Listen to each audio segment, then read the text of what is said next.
سنن ترمذی کی لمبی حدیث ہے، اس میں آخر میں یہ ہے کہ اللہ کے رسول صلی اللہ علیہ وسلم نے معاذ بن جبل رضی اللہ تعالی عنہ سے فرمایا الا اخبرک بملاک ذلک کلہ، کہ اے معاذ کیا میں تمہیں تمام باتوں کا خلاصہ،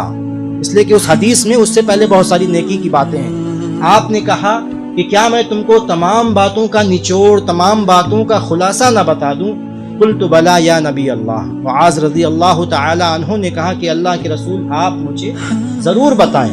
فاخذ بلسانہ، تو اللہ کے رسول نے اپنی زبان پکڑی اور یہ کہا کف علیک لسانک، اے معاذ اپنی زبان کو کنٹرول میں رکھنا، اپنی زبان کو محفوظ رکھنا، اپنی زبان کو غلط باتوں سے روکے رکھنا۔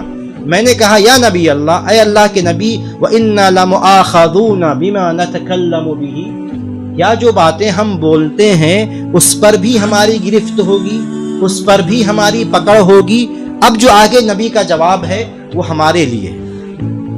ہمیں ہمارے دلوں کو جھنجھوڑنے کے لیے ہے کہ آپ نے فرمایا ثقلتک امک یا معاذ، کہ اے معاذ تمہاری ماں تمہیں گم پائے، وَهَلْ يَكُبُّ النَّاسَ عَلَى مَنَاخِرِهِمْ أَوْ عَلَى وُجُوهِهِمْ إِلَّا حَصَائِدُ أَلْسِنَتِهِمْ، آپ نے فرمایا کہ معاذ تمہاری ماں تمہیں گم پائے، ڈانٹنے کے لیے آپ نے کہا کہ اتنی عام سی بات، سادہ سی بات تمہیں سمجھ میں نہیں آتی؟ آپ نے فرمایا کہ لوگوں کو ان کے نرخرے کے بل، ان کے چہرے کے بل، ان کے زبان کی باتیں ہی جہنم میں جاتی، زبان کی حصائد السنتہم، زبان کی کھیتیاں، زبان سے جو باتیں نکلی ہیں، سب سے زیادہ انسان جن وجہوں سے، جن اسباب سے جہنم میں داخل ہوگا اس کی زبان کی بات ہے۔ یہ ہمارے لیے یہ جھنجھوڑنے والی حدیث ہے کہ ہم آسان نہ سمجھیں، اگر زبان سے کوئی بھی بات نکلتی ہے،